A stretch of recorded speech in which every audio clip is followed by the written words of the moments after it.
ঝিনাইদহে বিএনপির আয়োজনে অনুষ্ঠিত হল দোয়া মাহফিল ও স্মরণসভা।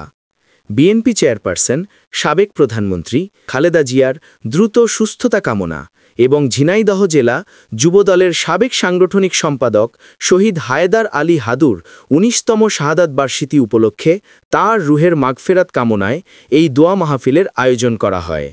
অনুষ্ঠানে প্রধান অতিথি হিসেবে উপস্থিত ছিলেন ঝিনাইদহ জেলা বিএনপি সভাপতি অ্যাডভোকেট এম.এ. মজিদ। বিশেষ অতিথি হিসেবে উপস্থিত ছিলেন জেলা বিএনপির সাধারণ সম্পাদক মোহাম্মদ জাহিদুজ্জামান মোনা, কেন্দ্রীয় মৎস্যজীবী দলের সাবেক যুগ্ম আহ্বায়ক এ.কে.এম. ওয়াজেদ আলী, সিনিয়র সহসভাপতি মোহাম্মদ আখতারুজ্জামান, সহসভাপতি কামাল আজাদ পান্নু, সহসভাপতি মোহাম্মদ আনোয়ারুল ইসলাম বাদশাহ, সিনিয়র যুগ্ম সাধারণ সম্পাদক মোহাম্মদ আব্দুল মজিদ বিশ্বাস।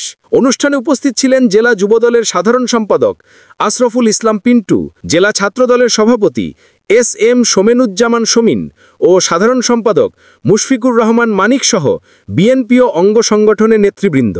অনুষ্ঠানে সভাপতিত্ব করেন ঝিনাইদহ জেলা যুবদলের সভাপতি মোহাম্মদ আহসান হাবিব রনক। দোয়া পরিচালনা করেন জেলা ওলামা দলের আহ্বায়ক হাফেজ মৌলানা আল মাহাডি লিপিয়ার।